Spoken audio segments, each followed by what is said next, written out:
All right, so we are on a variety of topics, and what I chose to do is focus really on two um, items that influence or defeat our emotional strength. And the first one are negative influencers of our environment, and the second one is internal influences.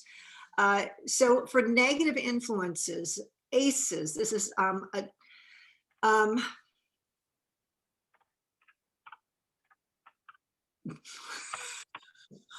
wow, I just drew a total blank on what my topic is for ACE. I mean, what it stands for. I talk about this thing in class at Kaiser, but I'm having a rocket star moment. Is it ACEs like we learned last week or the week before? This is a childhood experiences. Yeah, your trauma things. Yeah, I know those. Adverse, that's the word. Okay, God, I love it when I'm recording Adverse these. childhood experiences. Yeah. Yes, adverse childhood experiences, folks. And this comes up really powerful a lot of times with, there's a variety of different possibilities how this can be expressed for people. In the world of obesity and weight loss, this comes up very frequently because this ties directly into emotional suppression, where when people have experienced a really negative event as a child, as an whether it be 4, 5, 6, 7, 8 years old, we're talking a very young stage. A lot of times, kids don't have alcohol to drink their problems away or drugs to take at that early of an age. But what they do have is the most legal form of suppression, emotional suppression, and that is food. And they learn to either not speak out, not act out, or not feel anything by eating. This is not binge eating disorder, though binge eating disorder can be tied very closely to it, because binge eating disorder is not a person who feels out of control, but a person who is oftentimes a people pleaser, but they're suppressing, they're holding emotions in, whether it be fears or negative events like these adverse childhood experiences that they can't reconcile with themselves. ACEs do become the foundation also of drug and alcohol addiction, where again, people are not able to reconcile events as children. I think a really great example of this would be Corey Feldman, the actor, has talked a lot about how he was abused as a childhood star. And he has struggled with addictions ever since because he emotionally can't accept what happened to him. He can't find his balance with it yet, which is a sad thing and unfortunately very common, because when we suppress our emotions, we're not reaching out for help. We're actually just trying to hide it, thinking, due to the possibility of a societal stigma, that we don't want these things coming out. Okay, so ACEs, this starts in childhood where we internalize our experience. Gaslighting is when other people intentionally screw with us, so that it really defeats, completely destroys our self-confidence, and also eats away at our self-esteem, so that we question ourselves and start feeling very badly about ourselves. Unfortunately, repetition, folks, really rots us to the core. All right, and the third one being abuse, whether it be, of course, existing physical abuse, sexual abuse, emotional abuse, verbal abuse, drug abuse, alcohol abuse, you name it, whatever it is that's out there. I mean, I don't know, roller skating abuse, take your pick. Whatever it is that's out there, we deep down, we know that it is not something that's a part of a societal norm, that it's something that we either feel extreme shame for, or we feel so severely different from others that we feel compelled to hide it and not reach out for help. And when we internalize these influences, they become the emotional suppression. Now, if you can imagine, whenever we suppress events and hold them in, what comes out of that? What are you doing? You're sucking your whole universe inwards. What does that mean? You're just like compounding your stress and putting a lot of damage on your body instead of letting it out and like dealing with, you know, these big traumatic things on your own when you shouldn't because it's hard on your body. Exactly, because you're applying a lot of effort. You guys, hold on one second. This is kind of, oh, okay. Hi, Cherry. I just saw your hand and I responded to your question. Yeah, Professor. I don't want to interrupt the whole entire class, but if anything, is it possible if I could just talk to you tomorrow, like during office hours, if you're available? Tomorrow is Wednesday. Yeah, I have some tiny windows of opportunity about from maybe, boy, late night. What about today? Is that also late night? I am back to back from 3 to 9:30, 10 o'clock tonight. Okay, I'll do tomorrow instead, late night. Carrie, do you want to pitch it right now since we've already started? Sure. Sorry for everybody in the class. I just had a quick question regarding the case study midterm. I know you said we had to use 3 different types of insurance companies. That's just doing the research on our own with that website that you gave us, right? 3 insurance plans, okay, but 3 different plans first and foremost. It may end up being different companies, or you may find that, let's say Kaiser has this plan and Kaiser has this plan, and you end up comparing within one plan because it's HMO versus PPO. Okay. And then when we put in like the information of the person, it's just based on the case study, like, because I think on the website it asks us for like how much they're making within a year and all that stuff. That's all just reflecting back to the case study. Yeah, you have 2 choices, Cherry. You can follow the case study. That information is there. Okay, you've got age, you've got who they're responsible for, you've got their income. Or if you're needing to investigate health insurance, then you could do it based off of you. You just need to run it by me first, because you need to establish parameters as to things that you're going to be looking for to guide you in that process. Okay, so after we fill out the chart, we just choose one and then we kind of write the 2-page reflection. You do your comparison of the 3 plans. And then the reflection addressing, you know, what it is of value about that plan that made it the determining factor, because you've got to choose one in the end. Got it. Okay. Thank you so much, Professor. You're welcome. Okay, so the negative influences, folks, they influence, and I mean, obviously the degree to we end up internalizing them and the stigma that they start to generate is what really emotionally suppresses us. And suppression, as you were starting to say, is what is when we internalize. Now we are applying a lot of energy and effort and focus on holding emotions and events and experiences inside of us. And it's interesting because I've seen this over the decades with people who have different experiences, whether they don't want to come out of the closet with their family, or they have addictions they don't want to admit to, or they were abused, or they abuse others, and they can't reconcile their actions and what they're doing. And so they try to anesthetize themselves even further. And as they anesthetize themselves, they are digging a deeper hole. And then every time they try to cover it up, they dig a deeper hole. And they get so far down in that hole that they lose perspective on life and what really makes sense. And that emotional suppression really is like, think of it as like a black hole, is they're collapsing and pulling everything in inside of them. And if you can imagine, over time, you start to pull other people into that black hole. And you pull them into that black hole, whether it be because the addiction, you don't want to do it alone. And so you pull someone into the folds with you so that you're not being, you know, shooting the heroin by yourself, or drinking alone, or you pull people into the folds because it eats them alive. And then it's that enabling factor where they start to try to care for you, to save you. And I've been there, done that too, where you have this you start to live out of fear that if you stop caring for them and giving them whatever they want, that they will die and then their death will be on your hands. See, so do you get that it's not just the individual, but it collapses in on itself from everyone else.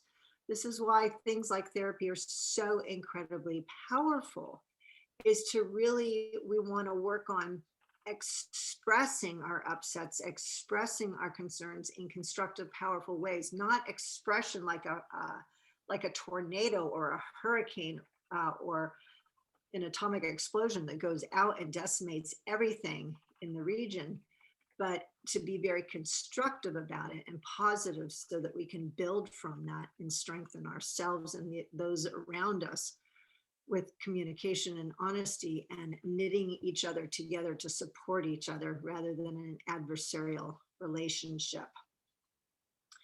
When we allow these negative events, experiences, things that we're upset by, when we allow them out, then we have the ability truly to emotionally cleanse ourselves. Because if you think about it, holding it in, it becomes like a poison. So when we really work on communication, making statements like, I'm really upset, or I'm disappointed because we had plans and you canceled them and I had rearranged my whole schedule. And I know that you've got to do what you've got to do, but I just want you to understand my perspective, what occurred for me. That's not being accusatory. It's not being mean. It's just, it's clearing the air and letting a person know what that experience was like for you. Now, depending on that person, they're either going to be like, oh my gosh, I didn't think of that. I am so sorry. Or, they're going to be like, that's your problem. Screw you. Bye-bye. At that point, bye-bye. You're done with them. But, the more we get this out of us, folks, the more we have the ability to really embody everything powerful and amazing in our lives and everything that's possible for us. When you spend less time covering up events and experiences and emotions, you create more freedom and opportunity to build, to create your future, to live into it now as this powerful force. And that powerful force is what is called living life fully. And to live life fully, you really need to build it on emotional strength. It's the stuff that we can't touch, we can't feel, but it's a lot of what makes us our individual selves. Kind of crazy, huh? So what I do want you to do, what I want you guys to do is to together, and we've got 1, 2, 3, 4, 5, 6 of you, whether you guys choose to do it 3 and 3 or 6. I want you to first of all start exploring experiences, you don't have to make it personal about you, but maybe observations of others or experience you've seen in movies. What ACEs, you've ever been exposed to, gaslighting that you've experienced, and any type of abuse, because part of the power of not falling under these experiences and events, or creating your own version of victimization is identifying them. So the ACEs, we can't correct the past as a child, but what we can do is let it go. All right. Do you want me to sing Let It Go? No, don't ever let me do that. Okay. So what we want to do though, is to start to reconcile and recognize that event in our childhood, it's time to let it go and leave it in the past. We don't want to carry it around like a suitcase weighing us down through everyday life. If you think about it, you guys, every time you've had any type of negative event in life, if you're still carrying it around, it is like suitcases, because it's taking up space or weighing you down and preventing you from really taking off and doing the things you're meant to do. So that's one examination, whether it be for yourself or other people you've observed have these experiences. 2, gaslighting. This is, I think, a really important thing, is that it is a cruel game. You guys, does anyone not know what gaslighting is? you're all savvy to this? Is that like a your generation thing on gaslight? 'Cause I it's didn't funny. understand what it was until like a couple years ago. And then I was like furious about it. Yeah, right. You know, it's very intriguing because it was when I was a child, I saw the movie with Ingrid Bergman and it just blew my mind. And since then, I don't, whether intentional or not intentional, I've seen people do things like this. And it tends to be more in abusive relationships, controlling relationships. But I think one of our, responsibilities in life is one, to let people know that it's okay to let go of things from the past, that they are absolutely fantastic and amazing and they don't need to carry this stuff along with them. Number two, that when we see gaslighting, we really need to start thinking about how can we let someone know. I mean, I don't know if the person is so wrapped up in that experience, their self-esteem is completely destroyed by the person. And the question is, how can we intercept the situation and throw them a lifeline? So something to think about. And then thirdly, when it comes to abuse, you guys, I think it's really important. Unfortunately, because of the enabling factor, when a person's in an abusive relationship or abusing themselves, it's hard. That's becomes all that they know. And it's hard for them to see that that's not the norm, that that's not what life looks like. And the question is, how can we start exposing people to the fact that there's actually more to life than that? Okay. And then the last thing for you guys to explore is emotional suppression, to really acknowledge, whether you do it privately or with each other, is, are you suppressing things? Maybe it is your parents have a plan for you as to what your academics are and you're doing whatever they want and you're suppressing your desires. How do you reconcile that? Because I will tell you, it's fascinating to look at a heck of a lot of people out there who do their studies and careers based off of what their parents told them to do. And they're angry people. It's very interesting.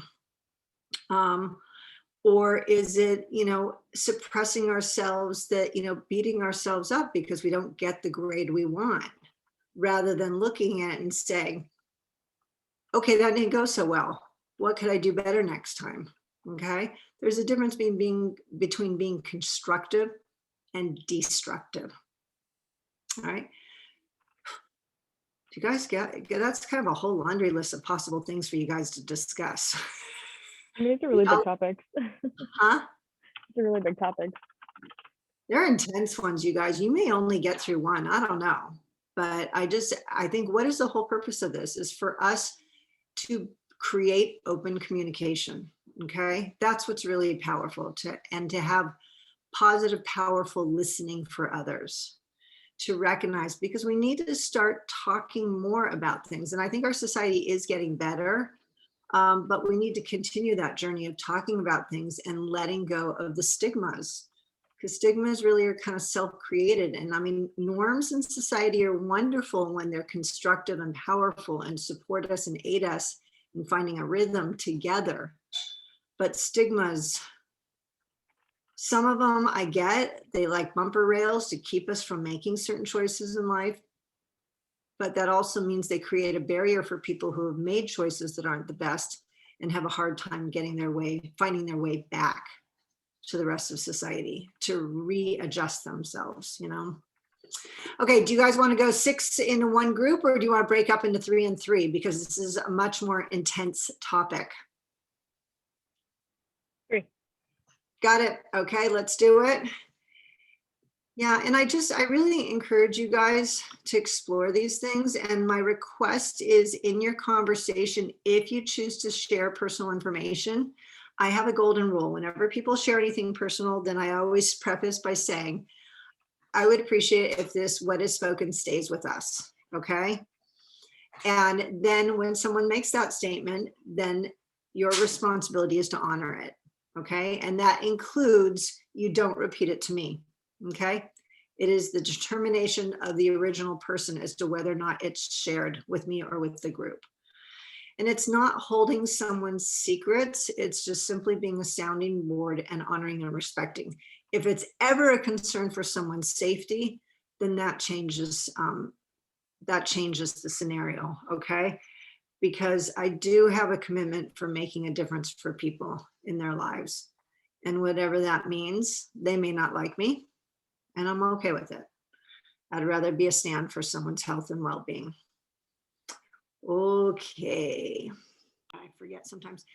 So this is the whole thing, that's interesting about all this in human health is that if we don't have a dialogue, there's that possibility of just utter destruction. And the sad part is that when we're talking about individuals, it becomes individual destruction, which is why we really needed to create these clearings of communication and safety and accessing support, whether it be therapy, reaching out to friends, or doing activities like exercise to elevate those endorphins.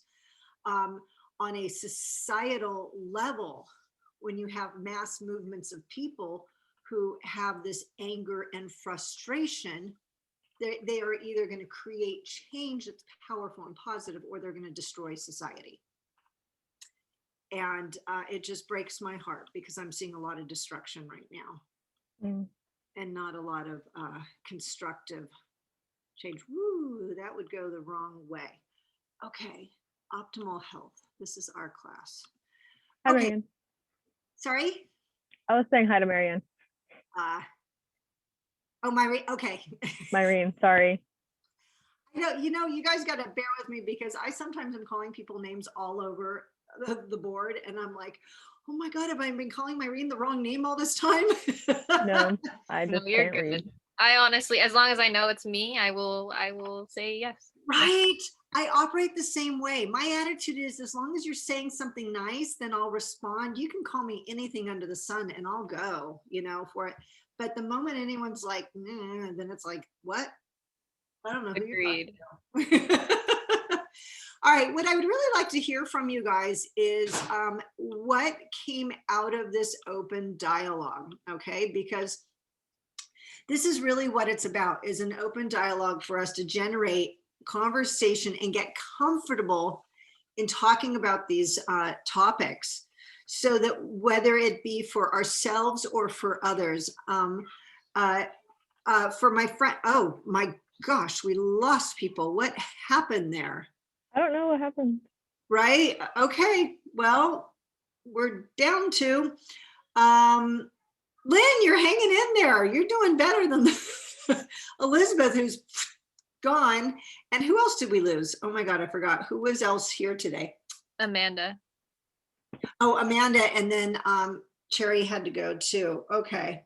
So this is the key thing, is that what we were talking about, Lynn, Jacqueline and I were talking about, is the fact that when I first went away to college and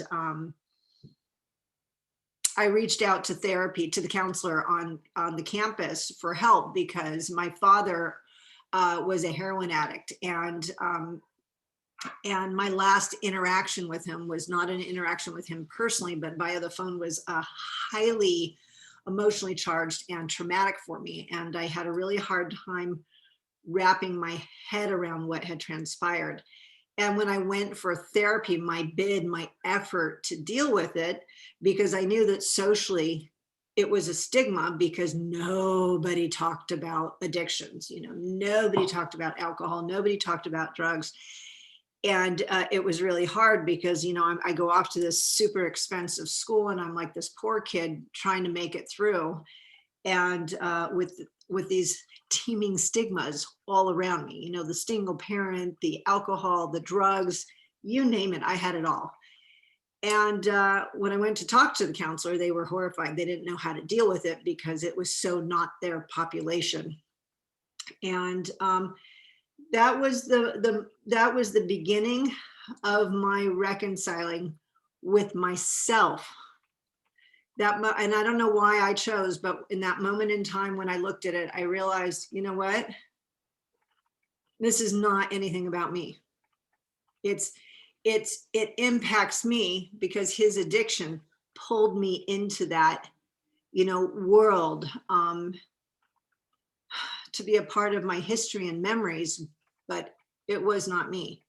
And that was that realization as I started moving forward, that we need to break these stigmas.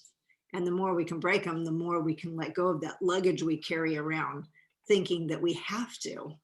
and we really don't. So this is why I'm a big fan of opening dialogue among people. All right. Okay. So are you, anything that you guys are comfortable with sharing with the recording with the class? What you got from this experience, your realization, not understanding the relevance of ACEs, you know, the adverse childhood experiences, your exposure to gaslighting, whether it be, you know, you're shocked by it, you didn't realize, or the prevalence of different types of abuse that can happen in our society. What's out there for you guys? And then, I brought up the ACE test, and I thought it was like something really interesting because it's like not a super long test, and on the CDC's website they explain it really succinctly, and talking about how it goes over like abuse and neglect and like household challenges. Mhm. And I thought that was really interesting. And yeah, the scores are interesting to compare. Jacqueline, I have never done that test, which is kind of a to-do list now. I need to make sure I do it. But did it bring up food insecurity? I want to say yes. I'm going to double check before I lie.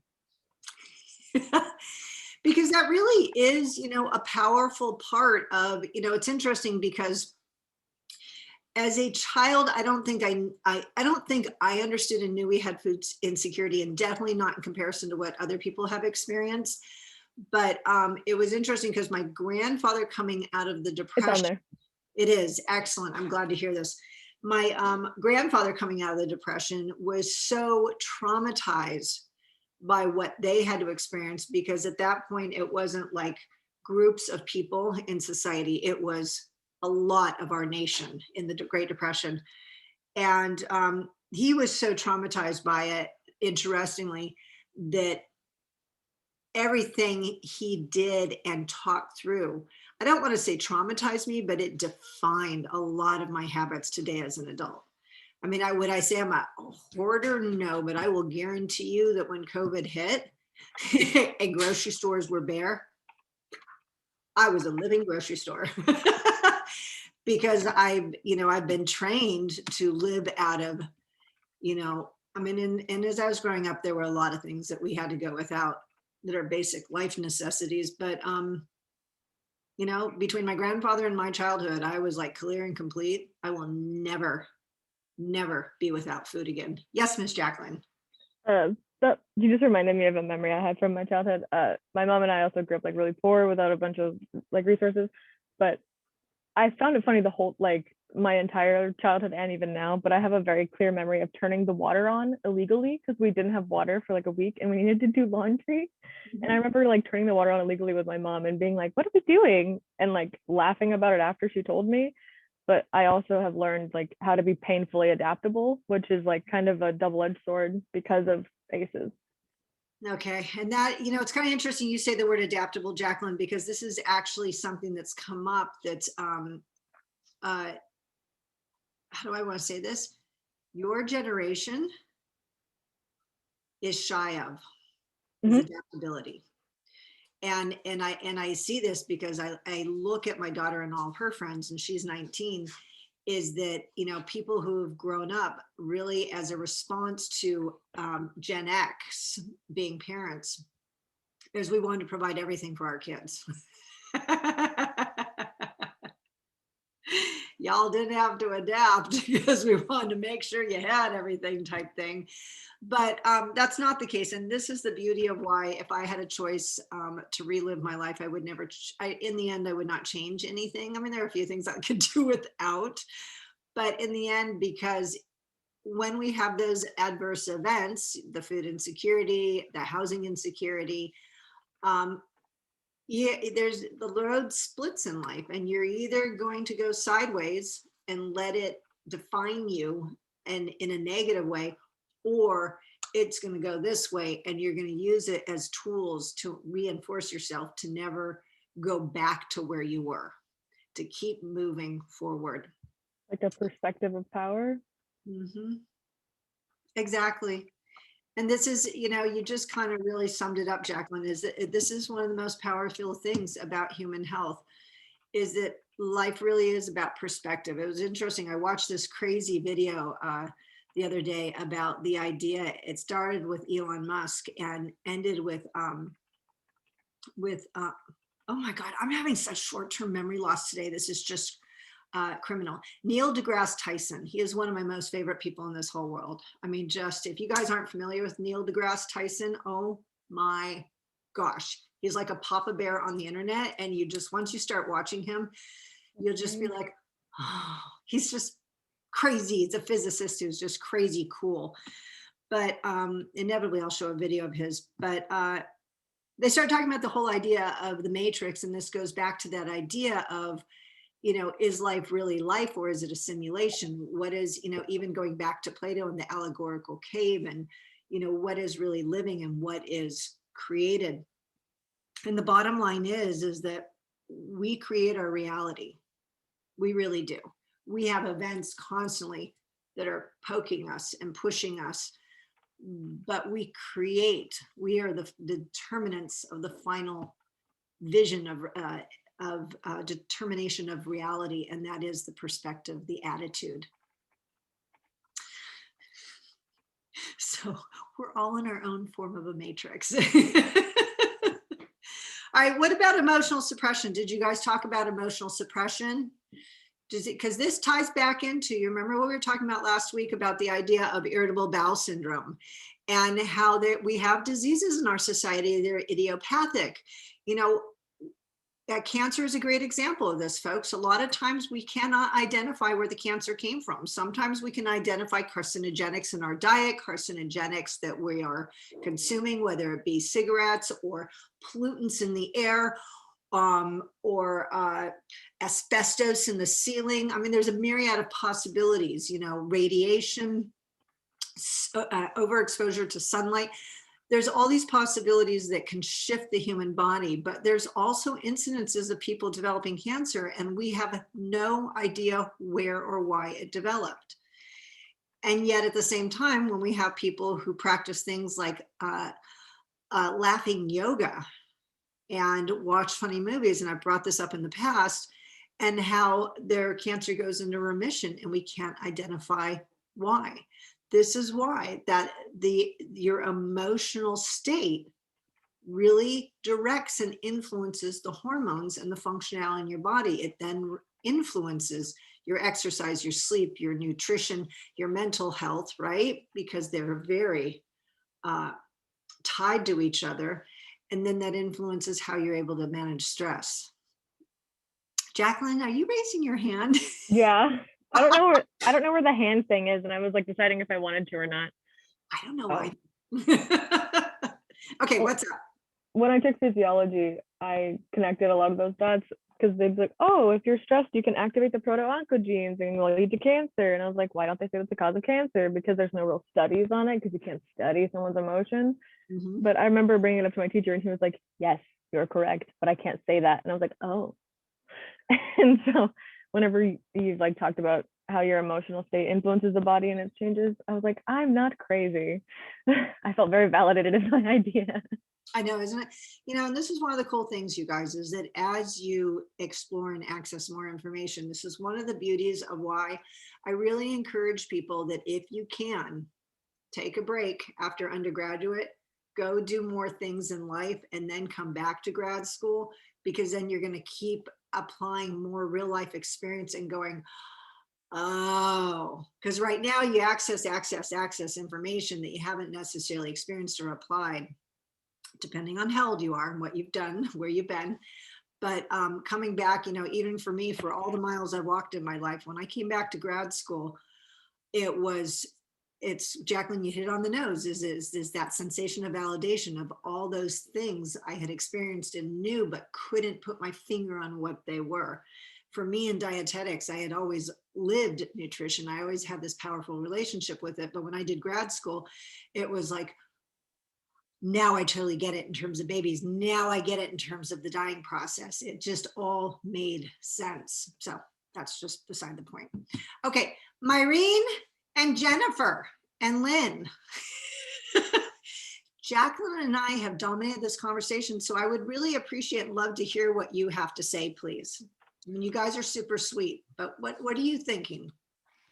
We ended up talking, and like my group, we ended up talking about how like stereotypes can lead to emotional suppression. So like for instance, a guy is typically seen to be stoic and shouldn't cry or anything like that, which can be really detrimental to their overall health, versus Yeah. a woman who's also seen as like super emotional, but that could lead to them suppressing that because they don't want to be stereotyped as being extremely emotional. Yeah. Right, or it goes the other way, that Yeah. their emotions then become, this is kind of interesting you say this, because it goes the other way too, where, for example, women are stereotyped as emotional, but then the conversation has been historically, if that a woman experienced emotions out in public, she was considered hysterical. And it's interesting because if you go back in history and look at, this was a foundation for women who were emotional and depressed, oftentimes were given lobotomies, basically knock out the front part of their brain so that they did not experience life on the same level that we did. And they did it to men also, not to say that they weren't. Also think about those stereotypes and suppressing people's self-expression and emotion. Electric shock therapy, another thing that they would do. So it's really sad to think about this. Stereotypes also and emotional suppression. You know, my working at Fidelity Investments, there were a lot of really great women who were very intelligent. And my era of growing up, there was the glass ceiling. The women were not, had a really hard time progressing. And the women who were able to not bump up against the glass ceiling, but really get through it, were these women who were just tough. I mean, like, you don't cross them, you don't talk to them. We looked at them like, you're just not human. Hi. And you kept moving, because, you know, part of it is they were fulfilling a role, this vision, this idea that they had to be a certain way. And life has shifted a lot, you guys. It's come a long ways. I mean, you know, but on the other hand, you know, it keeps swinging from one direction to the next. Because, you know, as for example, as I have a lot of concerns as we start to embrace these variations of gender, are we allowing people to be who they want? Or are we starting to determine that some groups are more important than others in retaliation for the past? And this makes me really scared and sad also. Because if we embrace the idea of one group being cool and this is what we all are and we're in, then the other group is not cool. And it's these swings back and forth, which means that we're again starting to emotionally suppress people. What else did you guys come across? Can I say something about emotional suppression? I would love to hear from you, Lynn. From my personal experience, it's I've always been accepting of like letting people open up to me. I've always like kept that door open. But me personally, I don't know how to open up to people, and I've always struggled with it. I still struggle with it today. Mm-hmm. And I think the main issue that stems from it is I don't know how to open up without that back feeling, the feeling in the back of my mind of like I'm opening up and feeling like a burden. Mm-hmm. Brilliant statement, Lynn. Thank you. This comes up a lot, folks, is that a lot of times people hold themselves back because of the fear of being a burden on others. Now, here's the powerful, and you guys, you got to bear with me, okay, because I tend to be blunt. Here's the thing that we need to get, okay?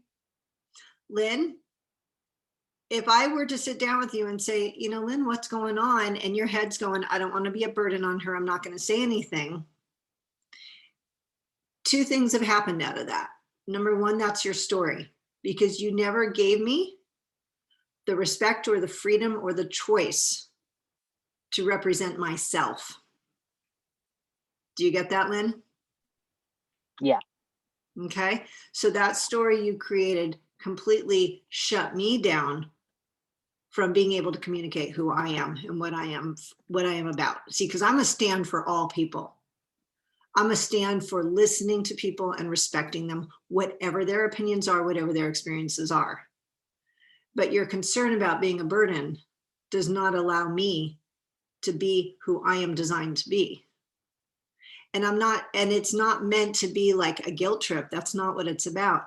It's that sometimes when we hyper control ourselves, that hyper control starts to almost in a weird way control others. So if we actually think about the possibility of asking permission to say, Myrene, I'd like to share something with you. Are you okay with that? Then that gives Myrene the freedom to either say yes or no.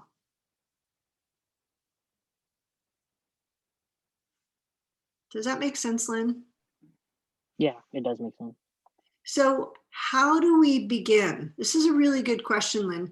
How do we begin with reaching out? We're like little clams sometimes. How do we begin?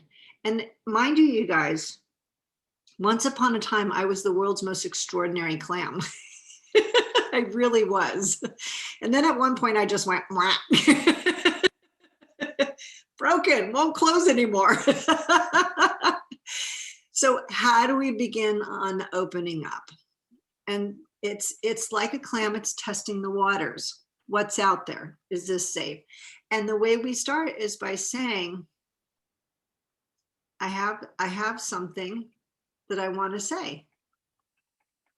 I'd like to share something. And we can ask, is it okay? Is this the right time?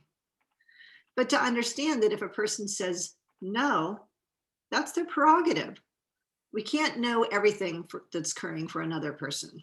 Okay, it could be that they want to support you, but they're late for work, or they're emotionally not there for themselves, and they're not going to be ready to be there for you. Okay. But starting with simple things. Can I share with you how my day went? I'd like to tell you about what happened. How was your day?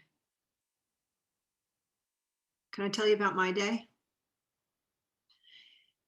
Lynn, everything I read from you, I think you get the concept of baby steps, right? Yes. Okay. Baby steps, you guys, are powerful. And leaps and bounds can be exciting. And for some personalities who are very gregarious, that's just a continuous how they express themselves. But it's interesting because those type A personalities do oftentimes have their closed clam moments. So the baby steps, starting with simple statements. You know, when people, and I still do this sometimes, when people ask, how are you doing? Fine. Is that an open clam or a closed clam, you guys? Quiet clam. Closed. What? Closed. Closed. Closed. All right. You guys are in agreement. That's a closed clam statement. Okay. How can we make an open clam statement without it being a full conversation? Like we're not ready to open up all the way. What do you guys think? Anyone want to try? Okay, Jacqueline, I go don't know if for you it. wanted someone else. I wanted to like wait. If someone asked me, Mark, I'm a little worried about this, but I'm good. Or, you know, like you can do like a little bit of both. Okay. Put a Got it. little nugget, and if they bite, then you can have a conversation. Okay, so releasing a little bit of information. It's a little tough right now, but I'm okay otherwise. All right, got it. What else, you guys?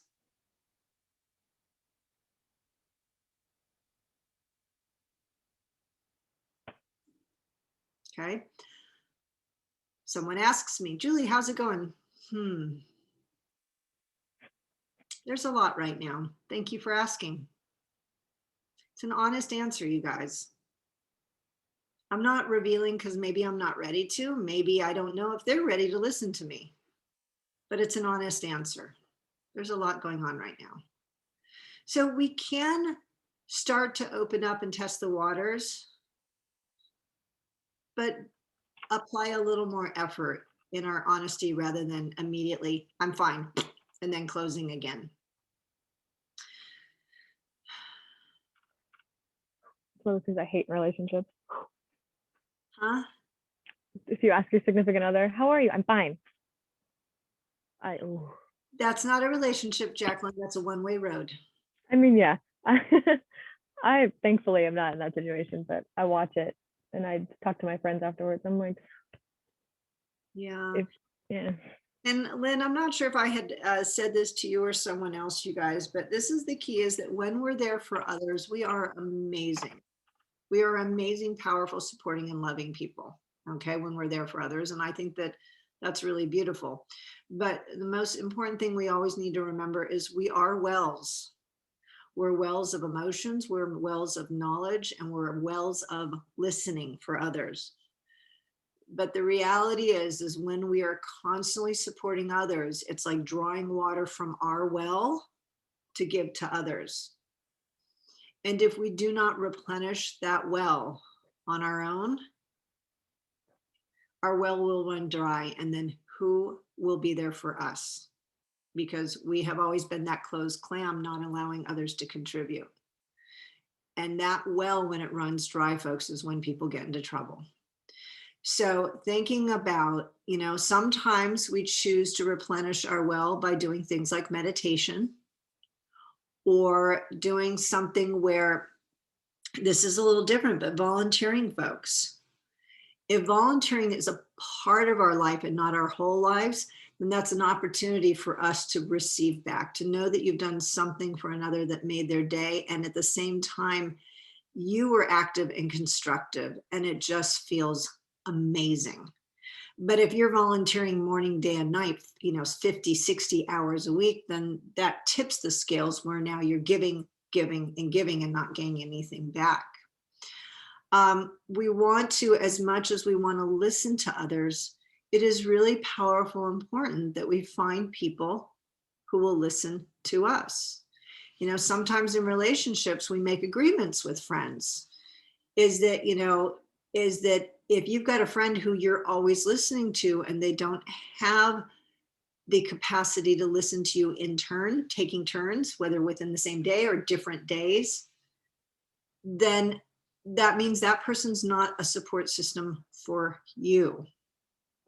And if you constantly keep supporting them, it becomes like a leech. They're going to suck the life out of you. So our responsibility is always to care for ourselves first and be available for ourselves. And that either means an exchange with others. I listen to you, you listen to me. Or that means we carve time out in our schedule to fill our well back up again. Vacations, the meditation, walking on the beach, playing with puppies. Whatever that is for us, it's self-nurturing, okay? But we want to have these little activities to be able to fulfill, to bring us back together. All right, on a quick note, I apologize. I'm looking at the time here and I've got to counsel a patient. But I want you guys to really be thinking about when you're nurturing yourself and you are really living life, you're embodying all that power inside of you. And as you embody that power of your amazingness, you become your own, like a lantern in the darkness for others. You become this powerful light. It's through your expression, it's through your language, it's through your actions. So back to that airplane where the oxygen drops down, you take the oxygen first. You empower yourself to become powerful for others. Now, perspective as power. Let's take a quick peek, because that perspective is really important. Where are we in this? We're going to take a go over to the website.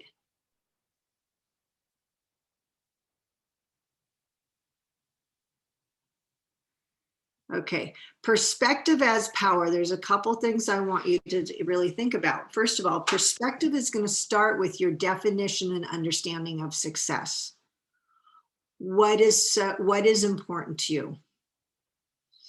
Your steps, your baby steps, are what empower you. Your perspective is not only your attitude, your interpretation, but it's also what you're working towards, what you're living for. And as you're working towards and living for that, and your perspective is positive, then your relationship with others is powerful. This is why the power becomes the foundation of our self-esteem and our self-confidence. And the more we honor and respect ourselves, the more confident we are. And that confidence, folks, has to be constantly nurtured and managed. It's not something where you can be like, yeah, life's great, I'm doing really awesome, and then not worry about it again. We always need to keep managing ourselves and nurturing ourselves. We are living beings, and we are not living inside a bubble, we're living in life, and we're constantly exposed to different things and different people. So as much as we need to take baby steps, developing our exercise, developing our meal plans, our nutrition, managing our sleep, our mental health, our stress management, right? Maintaining what our weight is that's appropriate for us, preventing disease. We also really need to maintain the wellness of our emotions, and as our emotions connect to our psyche, all right? And I just, when you go through these pages, our long page, one of the things I want you guys really to get to is the power of a mantra. And a mantra is like a little, it's like the happy version of shock therapy. It's that little reminder that when things start to go sideways, or when you're not feeling confident or not feeling right, you've got to hear yourself on what your mantra is. It's the reset. It is your expression of who you are as your power. Second to that is your why, and that's the ikigai, your purpose on this earth. I know what my purpose is 100%. My purpose is to create the possibility of empowerment, self-empowerment for other people by empowering myself. So I constantly keep working on empowering myself, and then I create the opportunity and share my knowledge for other people to be empowered in what they take on. Okay, that is why I'm on this planet Earth, and this is who I stand for, and this is why I love what I do. Is every moment is an opportunity to create a difference for other people, to create differences for themselves, right? So knowing your why and having your mantra, like your own personal sidekick who's always there saying things like, and I just love her whole speech. I am powerful, I am valuable, I am unique, I am strong, I am me. Whatever it is, live it, be it. It is your personal power. And I'll keep you going. Yay. Okay, that was all I had to say. How are you guys doing out there? Miss Jennifer, I have not heard from you. Myrene, excellent. Thank you. Jacqueline, I can tell by the smile on your face. Miss Jennifer, how are you doing? Good, thank you. Okay, how was that for you? Because we kept talking and my dear, you did not have an opportunity to share. Well, we were discussing, well, technically, what Myrene said was basically what we were talking about in our group. Mm-hmm.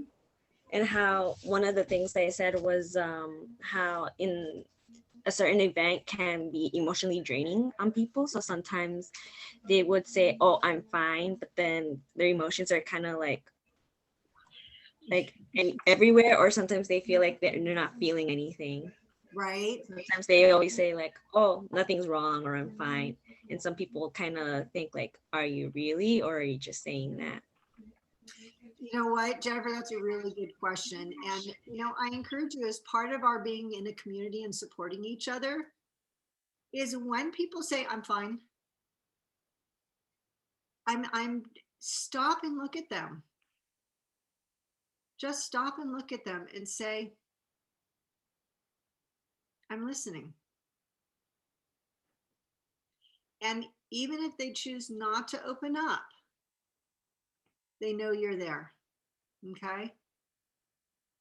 And sometimes silence does speak 1,000 words and 1,000 wonderful words. Silence can also be 1,000 terrible words. But that's where body language really comes in. And looking at someone, acknowledging them, pausing as if the whole world just stopped and it's only the two of you. That's really letting someone know you're there for them. All right. Okay, my friends. I imagine if I don't see you on Thursday, I'm going to look forward to seeing your chronic disease midterm, and that you're going to have an absolutely fantastic spring break, whether that be pleasure or work or family or friends or sleeping or, oh my God, TV. That's like my fantasy, is to watch TV, movie, anything, anything other than grading. But that's okay. I love it all.